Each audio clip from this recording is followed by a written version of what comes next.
Welcome back, everyone. We're going to give you an update on Pete Aardema and Kevin Brown and a new 5-liter V12 that's in the works, as well as an update on the 2022 race season that didn't pan out for many folks, as well as the damage that occurred to the 6-liter V12.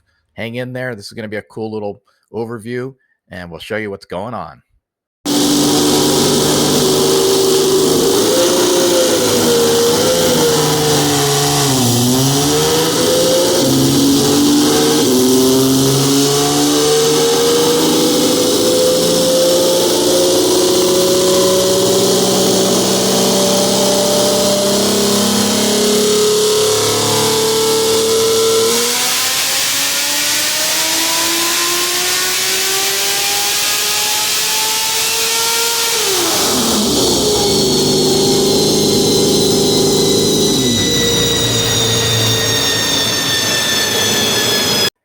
So what you saw there was driver Scott Getz testing the vehicle on a dyno in preparation for the June 2022 Mirage event. And unfortunately, the valve collided with the piston at 10,000 plus RPM, and here's the result of the damage. This was a major setback. Something hit it. Rattle tattle. There's the damage. Through that wonderful custom-made cylinder head. Here's the casualty the V12 suffered yesterday on the dyno. You can see the got hammered pretty well inside the combustion chamber that dropped the face of the valve. Took a little bit out of the piston, a little scoring on the cylinder. So unfortunate letdown. So Pete won't be starting the season out this year in the V12. He's dropping the 5-liter in it right now. So this is the this is what goes with racing, right? You just go ahead and get your car all dialed in, put it on the dyno, put it under a heavy load, and it drops the valve. So with no time to waste in the June El Mirage event just right around the corner, Kevin and Pete resort to pulling out the old 5-liter, which was in storage, and dropping it into the Lakester so that they can make the event, see how they can do. It's awesome. And hopefully they can place a record. Yeah, it works. You've got a record on this, right? Yeah. Do you remember what type of horsepower this produces? Just under 6.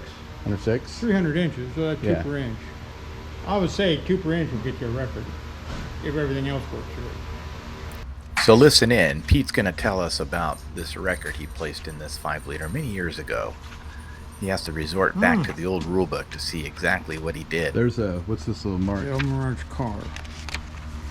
Rear end, that's a D. Yeah, we got 225 in a Roadster.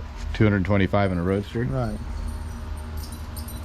Pete's going to tell us a little bit about this 5-liter engine before he drops it into the race car, and then we'll see how it does out on the racetrack. This idler takes both belts, see? You want the adjustable idler on the loose side of the belt.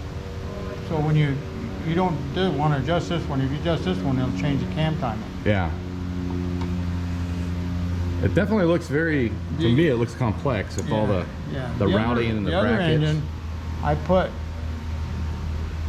adjustable idlers on both sides of the belt. So if I adjusted both idlers left, it would advance the cam, and the other way it would retard the cam. Oh, that's because cool. We're just doing one cam each belt. Yeah.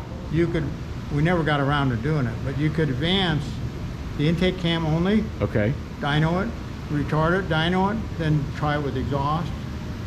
You've got a whole bunch of different combinations, right? Yeah. You could advance intake, exhaust, and retard, intake, exhaust to get optimum power. But this one we just put one, both of these are adjustable. These two pulleys. And that's your adjuster? Yeah, you loosen this belt and there's Hold on, watch out for the transmission on the radiator. There's something that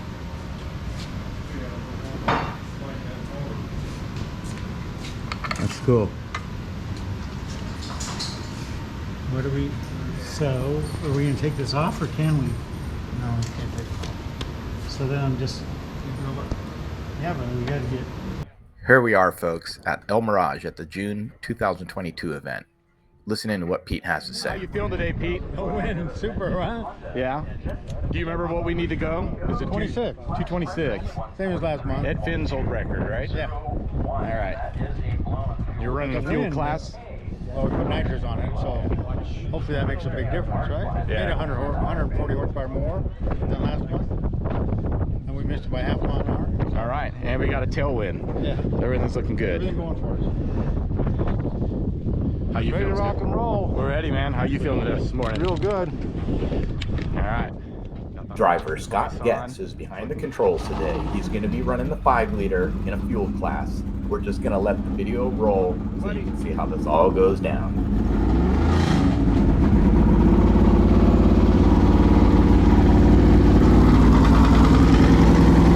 That thing up.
Pete's gonna be freaking happy. Yeah. 241. Oh my God! Shit! Holy 41! I predicted 32! Oh my God! You're supposed to be 7! What do you think? Pete did! 241! Kevin! Oh my God! Yes, that's right. You heard it. 241 miles per hour. And Scott Getz officially signs his name in ink to certify that record. Hats off to Scott Getz with another record in the books. So here we are back at the shop, and here Kevin's going to explain how he's going to cut the valve seat pockets on each piston so that they do not collide and contact at top RPM. Hopefully this can get done in time to get the vehicle ready for Speed Week 2022. And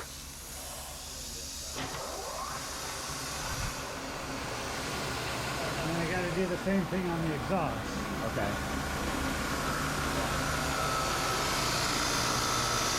And one of the things we noticed different. Wow, walks around.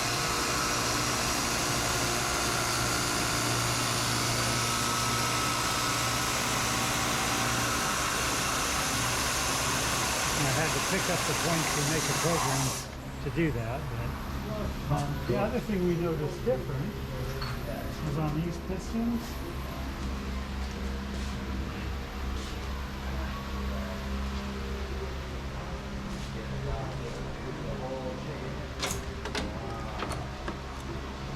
If you look at this edge here, these pockets are in an angle. You can kind of see the. Oh, yeah. Yeah. If you It's look kind of at raked the- back, huh? If you look at these here, which are the CP ones, these are square. So the angle would make the valve bind. Well, as it As further it further goes the down, tighter it gets. yeah, So you're just cutting it a straight shell, yeah, or a I'm straight making, wall. I'm making it straight, and I'm making about 30 thousandths bigger per size. And, Then do you flip it, and then you run another well, program? Or do you- I have to pick up all the points on these. Oh, okay. So you do all the intakes, and then you do all the exhausts. Yeah.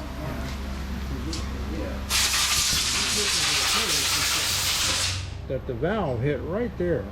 This one's been machined, I think. On the intake. Well, that was a new one. Okay. But you can see on a lot of these. That Oh, one there you can see. where it hit right exactly? there. Let's see. Oh yeah, right there. You could see it clearly. Yeah. Wow. Yeah, pretty cool. I mean, not And then pretty you cool. can see it there too. Not cool, I guess. I shouldn't say Right cool. there and Yeah. right there. No, we think that might have broken the valve. So, what's the possibility of the other valve stems being bent now? No, They're not bent. no, we had to have the whole part.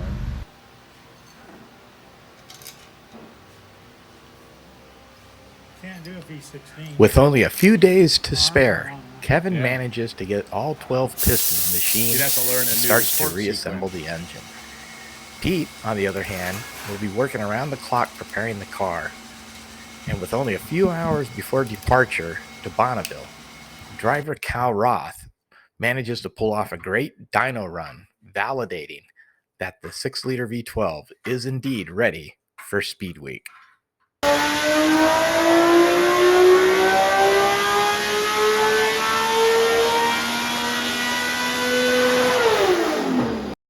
Loaded up and on the road some 700 miles to Bonneville, we encounter fierce rain in Ely, Nevada. With the forecast not looking that promising and rain pounding the Bonneville salt flats overnight, the race course was completely decimated, canceling the 2022 Speed Week race event. Here we are, folks. Bonneville 2022.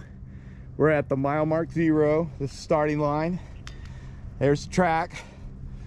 And this is it.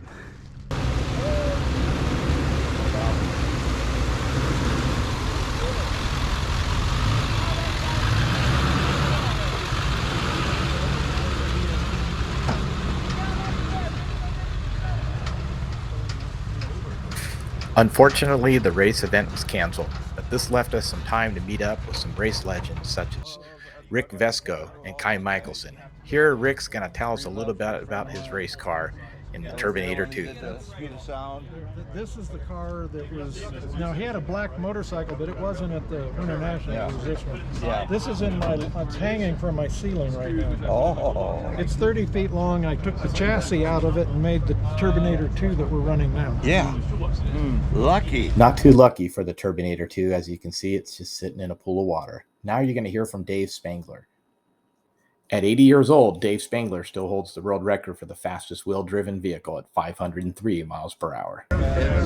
Dave Spangler, world's fastest wheel-driven driver. Yeah, We've met. So I was telling him I do the videos for Team Aardema and document all Pete Aardema's and their success and stuff. So I just, if you're okay, I was just going to ask you. So what are your thoughts about this rainout situation and driving? I mean, is that a possibility of running this weekend? Or I don't think there's any possibility for the Turbinator. Okay. And we're making 5,000 horsepower, and we're just going to dig a hole in the track. Okay. No matter what. We can't deal with all the moisture that's going to still be there, and it's still raining. All right. So my guess is it's going to rain some more, and I think there's a slim chance that the electric car could run. Okay. But I think that's slim too, All right.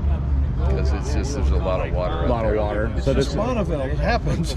just happened. So It's it an inch might, and a half water, or I'm sorry, half an inch of water standing on the race course. yeah. So See, the problem with that used to not be an issue because it would evaporate off in a couple of days, but the thing is the salt's so thin, the mud, if it's saturated, Yeah. the mud underneath becomes mud, not hard mud. Okay. and as soon as we break through, we're done. You're done. Now, what could happen if you break through? I mean, would you lose control or damage your vehicle? I mean, what Well, would you be? can lose control. The salt gets really slippery Okay. when it's wet, and then add some mud to that, and it could really be bad. It could really be, yeah. And so you're the, if I'm right, you're the first person to go over 500 in a wheel-driven vehicle? Correct. Okay. And what was that like? Was that a slow progression of building up to that? Yeah, Or- well, we've been running the car for a long time. Okay. I've made, I don't know how many, dozens of passes, and probably, I was thinking the other day, 10 to 15 over 400. Wow. And we've been at this. How many years? Well, Rick called me up in 1977 and said, come up and drive the family Streamliner. I've restored it. So I did, and I've been doing it ever since. And did you have previous racing experience? Or? Yeah, I've raced something all my life. Okay. You name it, and I've Raced it. And I have a broken bone to prove it. So I mean, this is. Do you have any hesitation or fears of knowing that you're still trying to go above? I mean, you're trying to bump your record, right? Sure. So I mean, what is that leading up to getting in that car that day? Like, if let's say we had optimal finish, how would you be feeling today? I mean, did you get a little nervous still, or Well, I think antsy, or you get a little nervous, but for the most part, you're just eager to do it. And the car's working so good that last time I drove it, like in October, we only went 3 miles on a shakedown run, and we exited the 3-mile marker at 4:47. Okay. It was perfect. It's perfect. And if that had not been a shakedown run, that would have been a really good run. Okay. So I'm just eager to do it again. The car was just perfect. It went exactly where I wanted it to go. It didn't do anything wrong. So when you exit at 5:03 and you pull that chute, what type of distance are we talking until this thing is stopped? Well, you're moving a little over 700 feet per second. And I'll pull the chute, what I think is exactly when I cross the line, and I'll lift and pull at the same time. Then it'll take me 1.5 to 2 miles if I'm going 500, if all the chutes work. When I went 500, we had a chute fail. That's the one you saw in the video. Yeah. Flew away. Yeah. Well, the first chute I pulled didn't come out. Okay. Then I pulled the big chute because I'm thinking, well, I'm using up track pretty fast here. And the big chute, way too fast for that. That ripped off. And then the other chute just came out because of the concussion. Okay. Wow. So anyway. It took 2.7 miles to stop it when you had a failure. So 2.7. Yeah. Okay. Yeah, and see, 3 miles. Normally, we were always running like FIA stuff. You got like 5 or 6 miles to stop. You know, Yeah. you're doing from 2 directions. But Speed Week, they finally changed the rules. It was a 2-mile stopping area, and I'm going. They said we'll give you more run up. I said no, we want a more stopping area. So they did give us they fast groomed cars more room to stop. It'll stop pretty darn fast if everything's perfect. But if you have to fiddle it all, you're going really fast. No. You're using up the course really fast. Unfortunately, both Bonneville events were canceled, as well as all of the Mirage events. This left Pete and Kevin with lots of time on their hands to develop and build a new V12. Here you're going to see the beginning stages of what it takes to build a 5-liter V12 from scratch. To the crankcase, Okay. all right? All through here. And then we're gonna bolt the other one. Okay. And he's gonna weld the two together. You know, this one will get welded to the crankcase here, and then that one gets welded to this one. Okay. And then he'll weld the ends on. And that's about it. Just like you did on the 2-liter. Just like on the other one. This gets welded on here. Okay. Like here. And then you're gonna send it out. Then you get it heat treated after that. Right. Gets heat treated. And then after it's heat treated, then it's line bored. And then we'll machine everything. We'll bore the holes for the sleeves, the head bolts, the crank, everything.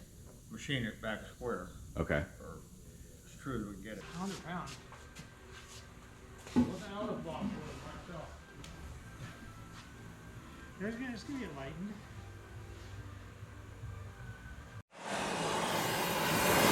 I'm sorry.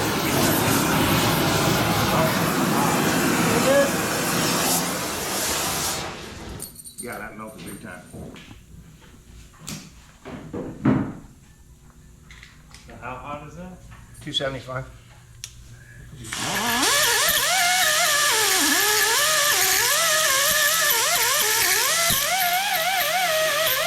Pete and Kevin recruit Eric Hardtop, a master fabricator welder, to do this complex weld job.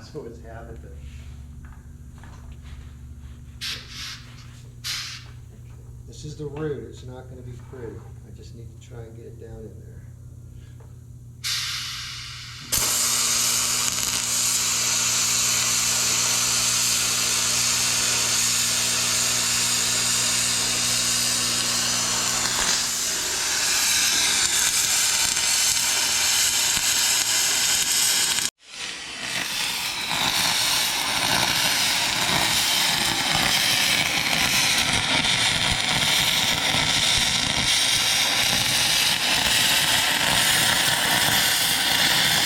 Yeah, it looks really cool because you can see the bead configuration. It looks like an engine. That's it, folks. I hope you guys enjoyed the quick overview of the 2022 race season. Stay tuned. We're going to get some more video uploaded here soon of the progress on the new 5-liter This end for some reason is V12. a little bit tighter. Well, 'cause